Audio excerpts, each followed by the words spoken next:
Hello friends, myself Mayank Srivastava from Ambalika Institute of Management and Technology from Mechanical Engineering Department which is affiliated with doctor APJ Abdul Kalam technical university. तो students, आज का हमारा topic है mechanical properties of measurement. मतलब mechanical जो भी आप engineering में आप जो भी मटेरियल यूज कर रहे हैं उसकी क्या क्या प्रॉपर्टीज़ होती हैं, उनका मेजरमेंट कैसे करते हैं। आज के लेक्चर में हम पढ़ेंगे उनकी टेस्टिंग कैसे करते हैं, ये क्यों ज़रूरी होता है। क्योंकि हम एज ए इंजीनियर अगर हमें पता होगा कि कौन सा मटेरियल किस जगह पे यूज करना है, तो वो किस बेस पे पता होगा कि आपको उनकी मैकेनिकल प्रॉपर्टीज़ पता होनी चाहिए कि कौन सा मटेरियल हाई डक्टिलिटी वाला है, कौन सा मटेरियल में ब्रिटलनेस क्वालिटी है, कौन सा मटेरियल में स्ट्रेंथ ज़्यादा है। तो जब आपको ये बेसिक चीज़ें पता होंगी तो ये एक इंजीनियर के लिए बड़ा प्लस पॉइंट हो जाता है कि आप उसको कहाँ यूज करना चाहते हैं, उसकी बेसिक क्वालिटीज़ के अकॉर्डिंग आप उसको यूज कर सकते हैं। और इसी में आगे हम पढ़ेंगे टेस्टिंग के बारे में। टेस्टिंग क्यों ज़रूरी होती है, क्योंकि कोई भी अगर आप मटेरियल डेवलप करते हैं तो उसमें जो सबसे इम्पॉर्टेंट टर्म्स होता है कि आपको हाई डिग्री ऑफ एक्यूरेसी चाहिए होती है। किसी भी प्रोडक्शन यूनिट के लिए आपको हाई डिग्री ऑफ एक्यूरेसी चाहिए होती है, प्रिसीजन चाहिए होता है, हाई डिग्री ऑफ सरफेसिंग चाहिए होता है।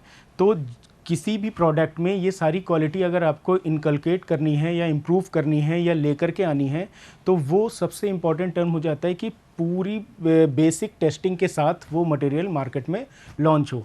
तो टेस्टिंग का ये अपना इम्पॉर्टेंट रोल प्ले करता है किसी भी मैकेनिकल इंजीनियरिंग फील्ड में। कि अगर कोई भी आपका सबस्टेंस, आप अगर इक्विपमेंट या कोई भी चीज़ आप बनाते हैं, तो अगर वेल टेस्टिंग के साथ मार्केट में आता है या वेल टेस्टिंग के साथ आप उसको कहीं यूज करते हैं, तो उससे क्या होता है, फेल्योर के चांसेस कम हो जाते हैं। तो ये भी चीज़ें हम आगे पढ़ेंगे। और इससे प्रीवियस चल के थोड़ा सा आपको बताते हैं जो जो चीज़ें हमने आपको पहले भी डिस्कस कर चुके हैं, जैसे यूनिट सेल क्या होता है, और टाइप्स ऑफ यूनिट सेल में कितने टाइप्स के एटम्स होते हैं, लैटिस क्या चीज़ें होती हैं, लैटिस एरे के फॉर्मेशन से बनता है, नंबर ऑफ क्रिस्टल से मिल करके बनता है।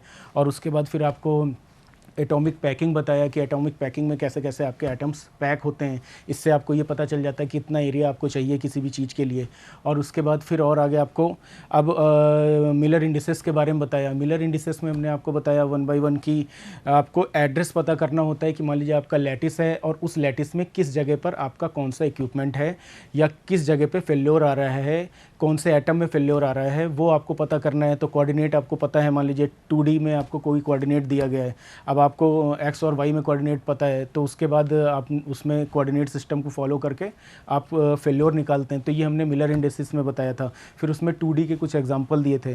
तो आगे इस लेक्चर में आगे शुरू करने से पहले हम सबसे पहले जो चीज़ें उसमें छूट गई थी उसको कवर अप कर लेते हैं। उसमें कई पॉइंट्स ऐसे थे आपको मिलर इंडिसेस में जो एग्जाम्पल थे, हम उस पर चलते हैं। इसमें क्या है कि अगर हम मान लेते हैं आपका 3D की बात करते हैं, आपको जो एग्जांपल आपको दे रहे हैं कि 1 0 1 इतने पार्ट हमको इसमें समझने हैं। फिर है आपका मान लीजिए 0 0 1, फिर है आपका एक कोऑर्डिनेट 1 0 0। अब अगर इसको समझते हैं, एक बार में ये समझते हैं, फिर इसके बाद आपका सेकंड टर्म में है आपका, उसको देखते हैं 2 0 1 वाला, इससे कोरिलेट करके आपको समझाते हैं।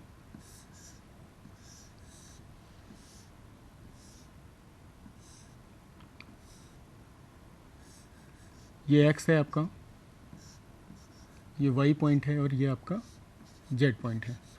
अब ये फर्स्ट नंबर 1 की इसकी बात करते हैं 101 की।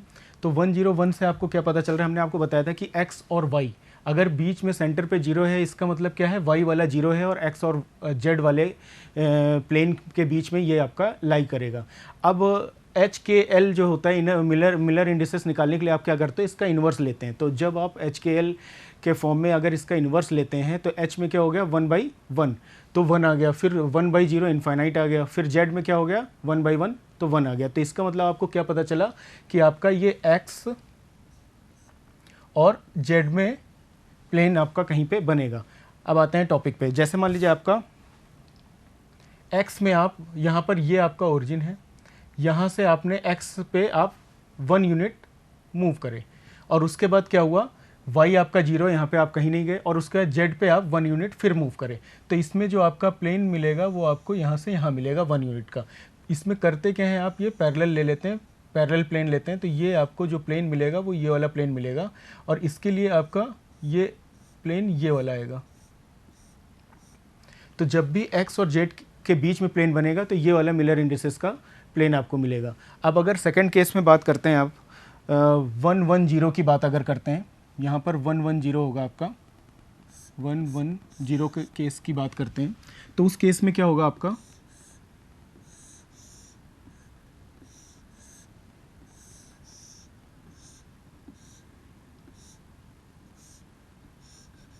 ये एक्स एक्सिस है, ये वाई है आपका, और ये आपका जेड एक्सिस है। ये एक यूनिट सेल है। अब उसके अकॉर्डिंग हम इसमें देखते हैं, बात आती है 110 है मान लीजिए, तो 1/1 1 हो गया, 1/1 फिर 1 हो गया, फिर 0 का आपका इनफाइनाइट हो गया। तो इसका मतलब क्या हुआ, एक्स एक्सिस में 1 यूनिट चलना है, आप 1 यूनिट चले, वाई एक्सिस में फिर 1 चलना है, फिर 1 चले, और जेड में आपका 0 हो रहा है। तो आपका प्लेन कैसे बनेगा,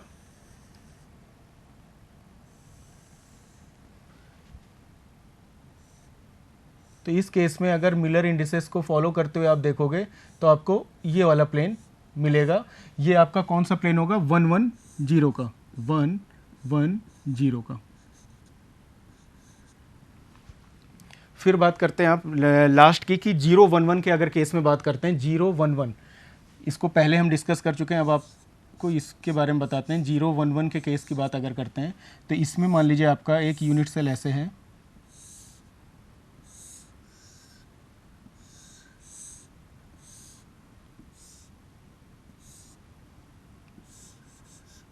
ये आपका x है, ये y है, और ये आपका z है। अब बात आती है 011, अगर HKL के केस में लिया जाए तो ये 1/0 इनफाइनाइट हो गया, 1/1 1 हो गया, मतलब कि ये आपका x में नहीं बनेगा, ये x है आपका, ये y है, और ये वाला z है। तो y और z में प्लेन बनेगा आपका। तो इसका मतलब क्या हुआ, एक पॉइंट x में ये गया आपका, एक पॉइंट x में ये गया, और एक y में ये मिला। 1 यूनिट आप x में 1 यूनिट इंक्रीमेंट हुआ और y में 1 यूनिट इंक्रीमेंट हुआ। तो क्या कैसा प्लेन बनेगा आपका, x और y के बीच में बनेगा, सॉरी x में नहीं बनेगा क्योंकि आपका x 0 है, y और z में बनेगा। तो 1 में 1 यूनिट गया और z में 1 यूनिट गया, तो प्लेन कैसे बनेगा आपका, 1 में 1 यूनिट, y में 1 यूनिट और z में 1 यूनिट। इसी तरह इसके पैरेलल प्लेन बनता है, तो ये ऐसे हुआ, और ये वाला जो आपको प्लेन मिलेगा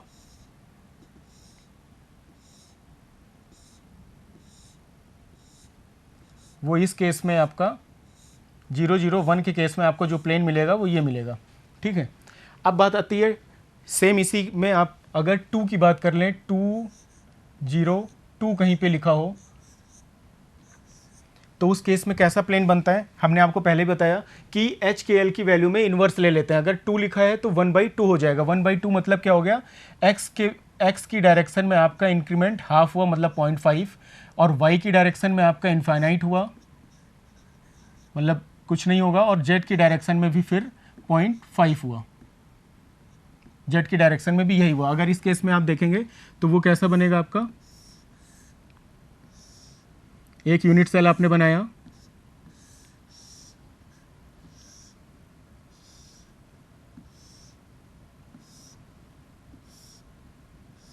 ये हो गया x, ये हो गया y, और ये हो गया z। अब आप इसमें देखिए, जब 101 था मतलब फुल लेंथ था, मतलब x डायरेक्शन में भी पूरा कवर अप कर रहा था एक यूनिट, और y डायरेक्शन, वो सॉरी z डायरेक्शन में भी पूरा कवर अप कर रहा था। लेकिन इस केस में क्या होगा, हाफ हो गया। x में आप कहाँ गए, हाफ लेंथ कवर करें।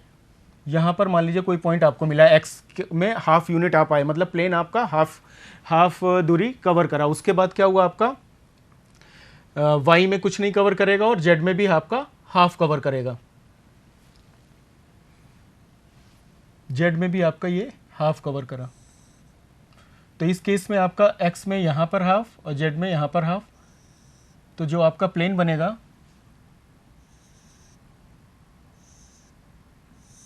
वो आपका ये प्लेन बनेगा।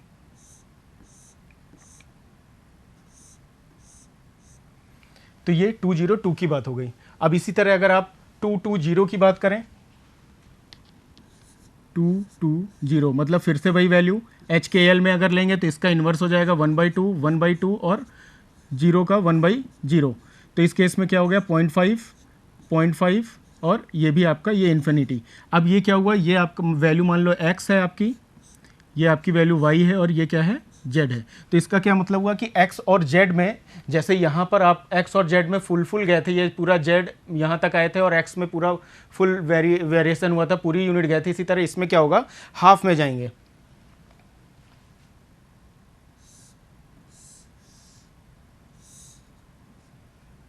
आपने एक यूनिट सेल बनाया,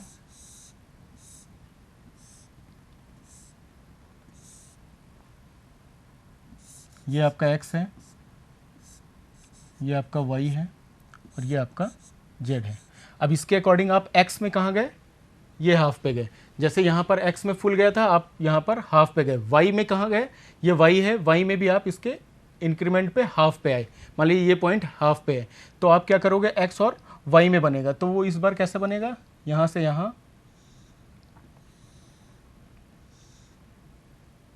तो आपका जो ये प्लेन मिला वो ये मिलेगा x और y के केस में।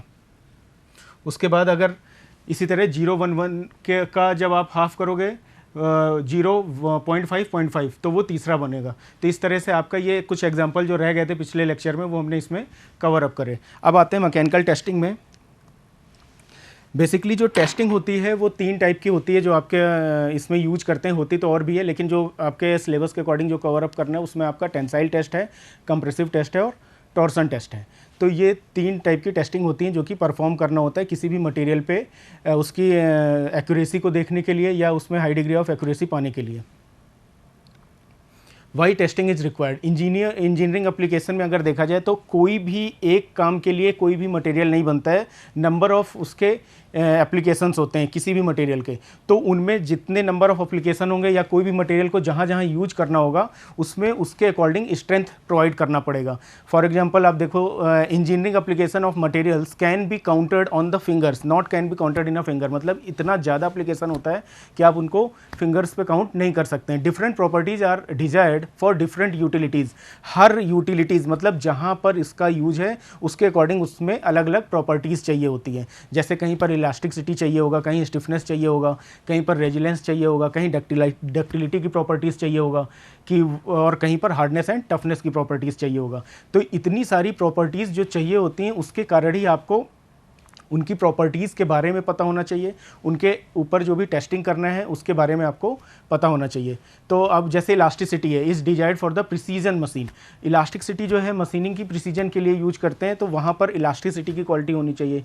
Stiffness is desired for the beam and column. अब जैसे बीम और कॉलम है, आपके कॉलम है और उसके बाद बीम पड़ी हुई है, तो अगर कॉलम और बीम है उसमें अगर स्टिफनेस की क्वालिटीज़ नहीं होगी तो इम्पैक्ट लोड या क्रीप होगा या आपका फैटिक फेल्योर के कारण तो कुछ समय बाद क्या होगा, उसमें बेंडिंग मोमेंट्स क्रिएट हो जाएंगे और वो बकलिंग हो जाएगी।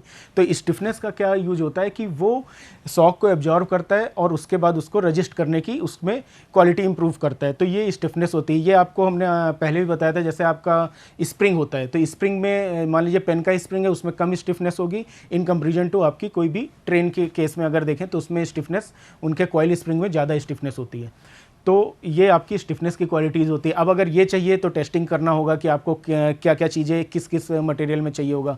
अब जैसे रेजिलेंस की बात करें, resilience is desired in spring. अब स्प्रिंग में रेजिलेंस की क्वालिटी मतलब सेल्फ आपका वो शॉक को एब्जॉर्व करे और उसके थोड़ी देर बाद वो उसको डाइवर्ट कर दे या उसको वापस दे दें, तो वो आपकी रेजिलेंस की क्वालिटीज़ होती है। अब ductility is desired for cold working. Ductility means क्या होता है, डक्टाइल मटेरियल कौन से होते हैं जिसमें कि आप लोड लगाएं और वो एक वायर फॉर्म में कन्वर्ट हो जाए, तो वो डक्टाइल की क्वालिटीज होती है। अब कुछ मटेरियल ऐसे होने चाहिए कि उसमें लोड बियरिंग कैपेसिटीज़ हो, वो थोड़ी देर के लिए तो डिफॉर्म हो, नहीं तो वो अचानक या सडन लोड में टूट जाएंगे तो फेल्योर आ जाएगा। तो इन सब चीज़ों के लिए आपको डक्टिलिटी की क्वालिटी इंप्रूव करनी पड़ेगी। अब आता है हार्डनेस एंड टफनेस। अब हार्डनेस और टफनेस क्या होता है, हार्डनेस मीन्स कि स्क्रैचिंग की हार्डनेस वो प्रॉपर्टीज़ होती है मटेरियल की कि वो अपने अंदर स्क्रैचिंग या स्क्रैच को कितना कम इंडेंट होने देता है। जितना कम इंडेंट होने देगा वो मटेरियल उतना ही ज़्यादा हार्ड होगा। फॉर एग्जांपल अगर आप मान लीजिए प्लास्टिक में स्क्रैच करते हैं तो वो जल्दी हो जाएगा उसके सरफेस पे, इन कंपैरिजन टू अगर आप स्टील पे करते हैं तो वो नहीं होगा। या लेट में होगा, तो या उसमें प्रॉपर इंडेंटेशन उतना ज़्यादा नहीं होगा जितना आपका प्लास्टिक में हो रहा है। तो ये सारी चीज़ें अगर ऐसे सरफेस होते हैं तो उन्हें आप हार्ड सरफेस बोलते हैं। अब बात आती है टफनेस। टफनेस क्या चीज़ें होती हैं? टफनेस मटेरियल की वो क्वालिटीज़ होती है जो कि उसमें लोड बियरिंग कैपेसिटी को लेकर के आती है। मतलब अगर लोड आ रहा है तो उसको बियर कर सके। ऐसा नहीं हार्ड है लेकिन टफ नहीं है, हार्ड है लेकिन टफ भी होना चाहिए। हार्डनेस के साथ अगर टफनेस की क्वालिटी होगी तो इसका मतलब वो लोड को बियर करने की क्वालिटी सस्टेन कर सकता है अपने अंदर। तो ये हार्डनेस और टफनेस का होता है। इसको वन बाय वन आगे हम डिस्कस करते हैं। ये जो नेसेसिटीज़ जो क्राइटेरिया होते हैं या जो जो चीज़ें आपको ज़रूरत होती हैं, इसी के कारण आपको टेस्टिंग की ज़रूरत पड़ती है। वही लिखा है, these necessitate the testing of a material. अब बात आती है मैकेनिकल टेस्टिंग की। अगर मैकेनिकल टेस्टिंग की बात करें तो टेस्टिंग बेसिकली परफॉर्म होते हैं दो तरह से। एक होता है डिस्ट्रक्टिव टेस्टिंग और दूसरा होता है नॉन डिस्ट्रक्टिव टेस्टिंग। जैसा कि वर्ड से आप समझ पा रहे हैं कि डिस्ट्रक्टिव टेस्टिंग मीन्स डिस्ट्रैक्ट हो जाना, मतलब कि डिफॉर्मेशन हो जाना। मतलब अगर आप किसी भी स्पेसिमेन पे टेस्ट कर रहे हैं और उसके बाद फिर उसको आप रीयूज नहीं कर पा रहे हैं तो that is known as a destructive testing. और नॉन डिस्ट्रक्टिव टेस्टिंग क्या होता है कि कोई भी स्पेसिमेन आप लेबोरेटरी में लेकर के जा रहे हैं, उसके ऊपर लोड लगा करके देख रहे हैं, उसके ऊपर और भी टेस्टिंग कर रहे हैं, लेकिन उसमें कोई भी डिफॉर्मेशन ना हो। नॉन डिस्ट्रक्टिव मतलब वो डिस्ट्रक्ट ना हो, उसे आप दोबारा यूज कर सकते हैं, तो that is known as a non destructive testing. Destructive testing हमेशा हाई कैपेसिटी के लिए होता है, हाई लोडिंग के लिए होता है। और नॉन डिस्ट्रक्टिव में आप जितने सरफेस से रिलेटेड जो भी डिफेक्ट्स आते हो, जैसे क्रैक्स आ गया, तो उससे रिलेटेड अगर कोई भी चीज़ देखनी है तो वो आप नॉन डिस्ट्रक्टिव्स में देखते हैं। और भी कई चीज़ें, इंटीरियल पोरोसिटी आ गई किसी भी मटेरियल में कास्टिंग के टाइम पे, तो वो भी नॉन डिस्ट्रक्टिव से आप चेक करते हैं। और डिस्ट्रक्टिव में क्या होता है, जैसे टेंसाइल लोड आ रहा है, टेंसाइल लोड में क्या होता है, मान लीजिए आपका एक स्पेसिमेन है और उस स्पेसिमेन में आपका दोनों तरफ से लोड लग रहा है। अब लोड लग रहा है तो ये एलोंगेट होगा, अब एलोंगेट होगा तो कितनी देर बाद वो फेल होगा। तो ये सारी चीज़ें कैसे पता चलेंगी आपकी डिस्ट्रक्टिव टेस्टिंग में। अब और भी क्या चीज़ें होती हैं, जैसे मान लीजिए कोई भी आपका इक्विपमेंट या कोई भी मॉडल बनता है, या कोई भी मार्केट में कोई भी, जैसे मान लीजिए आपका फॉर एग्जांपल कोई भी कार डेवलप हो रही है, तो इसके लिए क्या करते हैं, दो तीन तरह, जैसे इसमें डिस्ट्रक्टिव नॉन डिस्ट्रक्टिव लिखा हुआ है, तो एक मॉडल भी पहले बनाया जाता है। तो होता क्या है कि आपने कोई भी मॉडल बनाया, अब वो प्रॉपर उतने साइज का नहीं है जितना एग्जैक्ट वन था, तो उसमें क्या करते हैं, आप उसमें उस रेशियो में आप कुछ फोर्स या जो भी चीज़ें हैं वो कम लगाते हैं और उसके बाद उसमें टेस्टिंग करते हैं, लेकिन होता पूरा एग्जैक्ट वन की तरह है, और उसके बाद उसमें टेस्ट करते हैं। तो उससे क्या होता है, आपके फेल्योर, जो भी फेल्योर होगा वो एक छोटा सा मॉडल में ही जाएगा, आपका ज़्यादा पैसा नहीं बर्बाद होगा, ज़्यादा टेक्नोलॉजी नहीं लगेगी, मैन पावर कम लगेगा, तो वो सारी चीज़ें आपकी वहाँ पर बचती है। उसके बाद क्या करते हैं, अगर डिस्ट्रक्टिव टेस्टिंग में फिर प्रोटोटाइप मॉडल होता है जो कि रियल वन की तरह काम करता है। अब प्रोटोटाइप मॉडल में क्या होता है कि आप क्या करते हैं, एक पूरा एग्जैक्ट मॉडल बनाते हैं और उस मॉडल के ऊपर आप टेस्टिंग करते हैं। अब मॉडल का पूरा एग्जैक्ट जो भी डायमेंशन होगा, लेंथ, विड्थ, हाइट, या उसमें जो भी इक्विपमेंट लगेगा, वो रियल एटमॉस्फेयर में जहाँ पर उसको चलना है उसके अकॉर्डिंग ही पूरा रियल वन की तरह बनाते हैं और उसके बाद उस पर टेस्टिंग करते हैं। तो उसमें क्या होता है, जब आप रियल वन की तरह कोई भी चीज़ बनाते हैं और टेस्टिंग करते हैं तो आपका मटेरियल बहुत ज़्यादा लगता है। भाई अगर आपने रियल वन की तरह बनाया तो पूरा मटेरियल उतना ही लगा, और उसके बाद मैन पावर भी लगेगा, टाइम भी लगेगा, और उसके बाद अगर उसमें डिस्ट्रक्टिव टेस्टिंग करा और वो डिस्ट्रक्ट हो गया, मतलब फेल्योर हो गया, तो आप उसको रीयूज नहीं कर सकते हैं। तो उसके कारण क्या होता है, टाइम बहुत ज़्यादा लगता है। तो इस तरह के प्रोसेस टाइम कंज्यूमेबल होते हैं, लेकिन जो इंपॉर्टेंस इनका ये होता है कि इसमें आपको हाई डिग्री ऑफ एक्यूरेसी मिलती है। ठीक है, तो वही लिखा हुआ है कि destructive testing is which in which the specimen of material are fractured और डिफॉर्म, मतलब कि जिसमें स्पेसिमेन या मटेरियल पूरी तरह से फ्रैक्चर हो जाए या डिफॉर्म हो जाए, उसे आप डिस्ट्रक्टिव कहते हैं। एंड नॉन डिस्ट्रक्टिव की टेस्टिंग क्या होती है कि in which the material are their specimen are not deform, या पूरी तरह से फ्रैक्चर नहीं होते हैं, वो आप उसे दोबारा रीयूज कर सकते हैं। तो that is known as a non destructive testing. अब बात आती है टाइप्स ऑफ डिस्ट्रक्टिव टेस्टिंग की। कितने टाइप की डिस्ट्रक्टिव टेस्टिंग होती हैं। Most common mechanical destructive testings are as follows. ज़्यादातर जो मैकेनिकली डिस्ट्रक्टिव टेस्टिंग जो मैकेनिकल इंजीनियर्स यूज करते हैं वो ये होते हैं आपके tensile test, hardness test, compression test, impact test, shear and bending test, fatigue test, torsion test and creep test.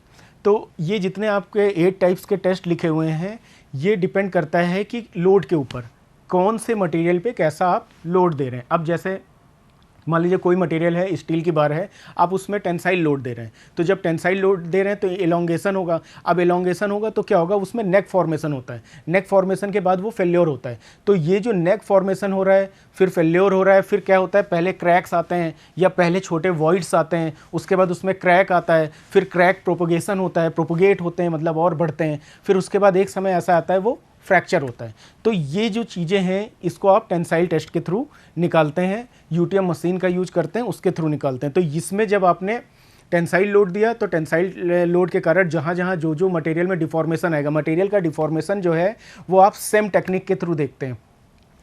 Software में आप सेम टेक्निक के थ्रू उसके जो भी क्रिस्टल में डिफॉर्मेशन आता है वो आप उसके थ्रू उसमें देखते हैं। हार्डनेस टेस्ट क्या होता है, हार्डनेस टेस्ट में मटेरियल कितना हार्ड है वो पता करते हैं।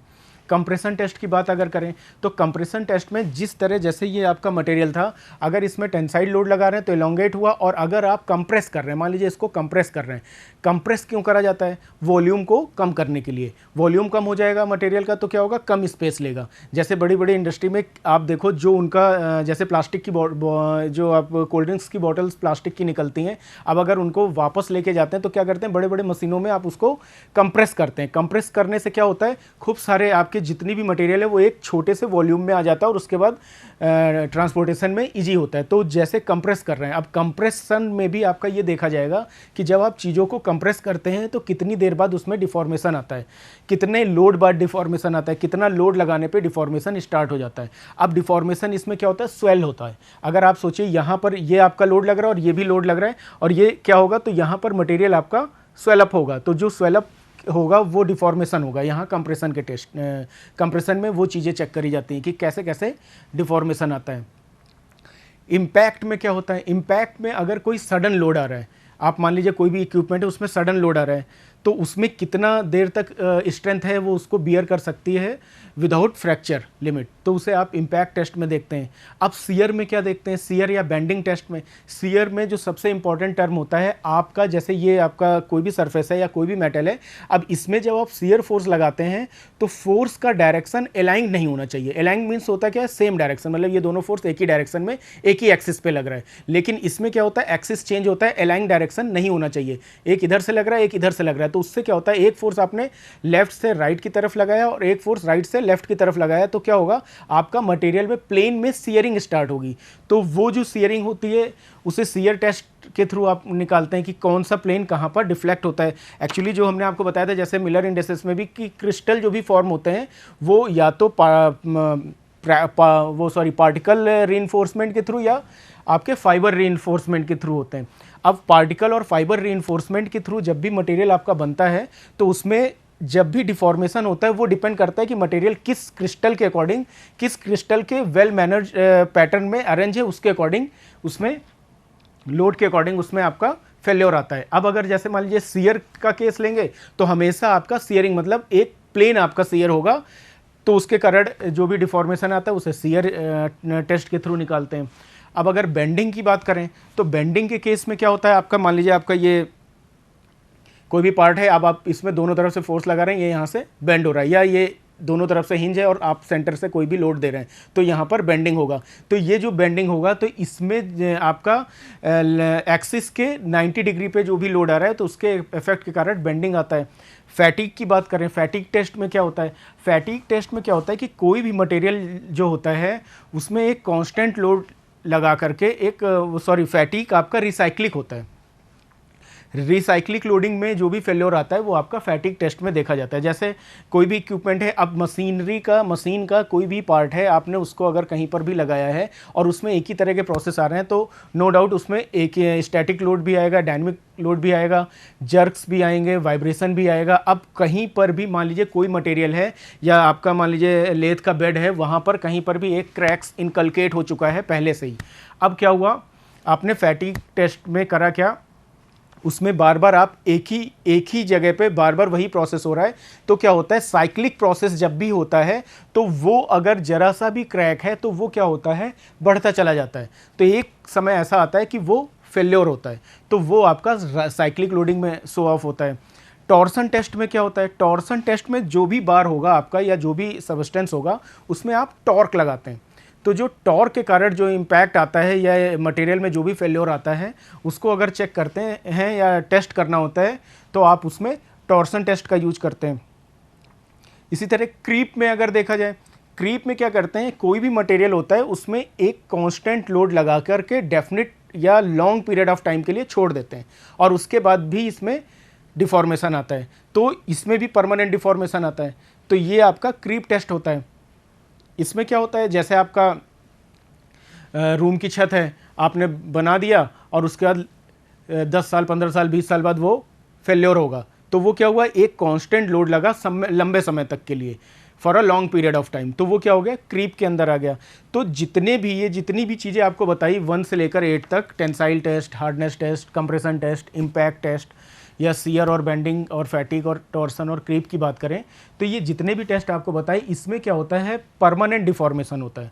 जब परमानेंट डिफॉर्मेशन होता है तो चीज़ें डिस्ट्रक्टिव टेस्ट के अंदर आती हैं। डिस्ट्रक्टिव टेस्ट में आप दोबारा से उसको रीयूज नहीं कर सकते, स्पेसिमेन आपका ख़राब हो जाता है, तो ये आपका डिस्ट्रक्टिव टेस्टिंग होती है। इसमें यही चीज़ें हैं कि द टेस्टिंग में be done on either full scale prototype product at site. Full scale prototype product at site का मतलब क्या हुआ कि जो भी प्रोडक्ट आपको बनाना है उसको फुल स्केल पे बनाओ, मतलब एज इट इज़ जो भी बनना है वो एज इट इज़ बने और उसके बाद उसमें टेस्टिंग करा जाए साइट पे, तो उसे फुल स्केल टाइप या प्रोटोटाइप टेस्टिंग कहते हैं। अगर आप ये जो टेस्टिंग का प्रोसीजर होता है बेसिकली ये एक डिज़ाइन के स्टेप्स में आते हैं। जैसे आप पहले नीड एनालिसिस करते हैं, उसके बाद जब आपको चीज़ें पता चल गई फिर उसके बाद आप फिजिबिलिटी टेस्ट देखते हैं, हम फिजिबल हैं कि नहीं बनाने के लिए। फिजिबिलिटी में आप क्या देखते हैं, मटेरियल हमारे पास है कि नहीं, मैन पावर है कि नहीं, मशीन है कि नहीं।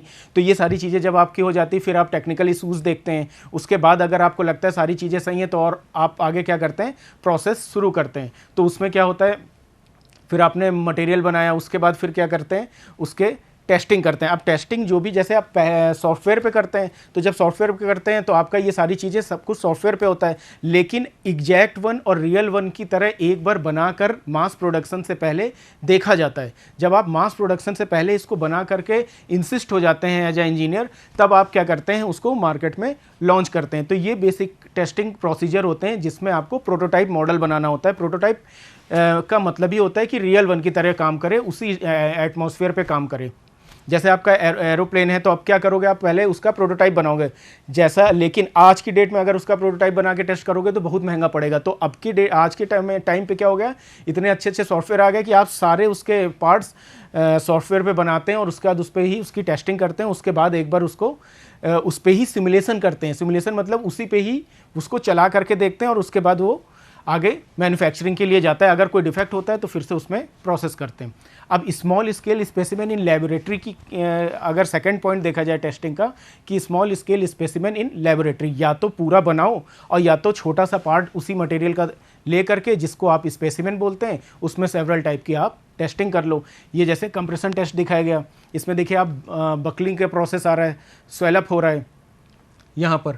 उसके बाद टेंशन में आप बाहर की तरफ लेके जा रहे हैं तो ये बाहर की तरफ जा रहा है आपका। यहाँ पर देखिए नेक फॉर्मेशन हो रहा है, बेंडिंग में दोनों तरफ से सपोर्ट है और यहाँ पर नेक फॉर्मेशन, यहाँ पर आपका क्या हो रहा है, बेंड हो रहा है। टॉर्सन में क्या हो रहा है, टॉर्क डेवलप हो रहा है, और सीयर में क्या हो रहा है, आप दोनों तरफ से सीयर कर रहे हैं, तो एक अलाइंड में नहीं है और सीयरिंग प्लेन पे अकॉर्डिंग फेल्योर हो रहा है। तो ये आपके पूरे टेंसाइल टेस्ट के बारे में था। टेंसाइल टेस्ट का आगे ब्रीफ में हम यूटीएम पे कैसे काम करते हैं उसको नेक्स्ट लेक्चर में कवर अप करते हैं। Okay, thanks a lot.